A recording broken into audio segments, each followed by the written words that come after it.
Welcome to The Explainer. Today, we are diving deep into the choices every single business has to make about production and costs.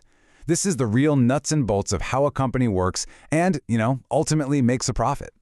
But let's kick things off with a question that really gets to the core of all this. Why on earth would a busy, successful company just stop hiring new people? It sounds kind of backwards, right? Well, stick with me, because by the end of this, you're going to know the exact economic reason why that happens. So here's our roadmap for today. We're going to start with the one big question every firm asks itself. Then we'll peek into their recipe book for making things and see what happens to productivity when the pressure's on.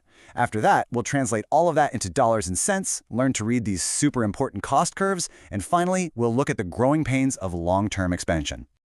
All right, let's jump right in. Every single business, I don't care if it's a one-person coffee shop or a giant car company, is driven by one thing. And that one thing is maximizing profit.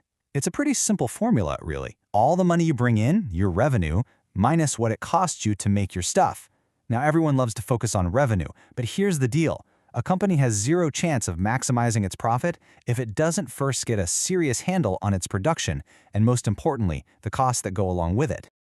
So how does a firm actually make things happen? Well, it all kicks off with a concept that economists have a special name for: the production function. The best way to think about this is like a recipe book. It tells you, hey, with this many workers and this much equipment, here is the absolute most you can possibly produce. It's the technical limit. For a farmer, it tells them the max amount of wheat they can get from a certain plot of land with a certain number of farmhands. Okay, but here's where it gets really interesting. A firm's choices are always limited by time, and economists basically split time into two big chunks. First, you've got the short run. That's any period where at least one of your inputs is stuck. It's fixed. Think about your factory size. You can't just snap your fingers and double it overnight. In the short run, if you want to produce more, your only real option is to vary things like labor, hire more people. But in the long run, everything is on the table. You can build that new factory, buy all new machines, the whole shebang is variable. So let's imagine we're on our farmer's field. We're in the short run, so the amount of land is fixed. Now let's see what happens as we start adding more workers to that fixed plot of land. To really understand this, we've got to track three key numbers. Total product is easy. That's just the total amount of wheat we harvest. Average product is how much each worker produces on average. But the third one, marginal product. This is the golden ticket. This is the extra wheat you get from hiring just one more person.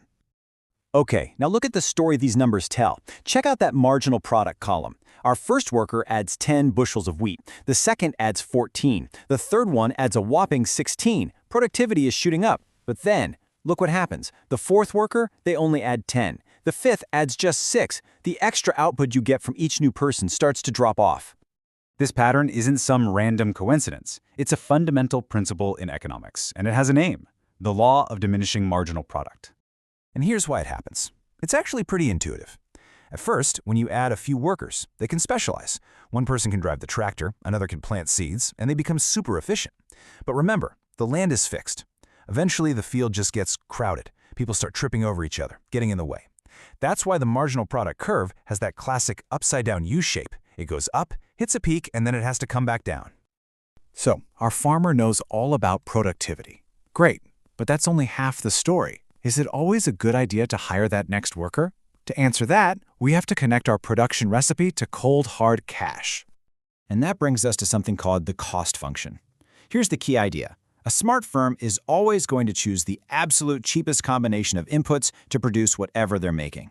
The cost function is just the formula that connects the amount they produce with the lowest possible cost to do it.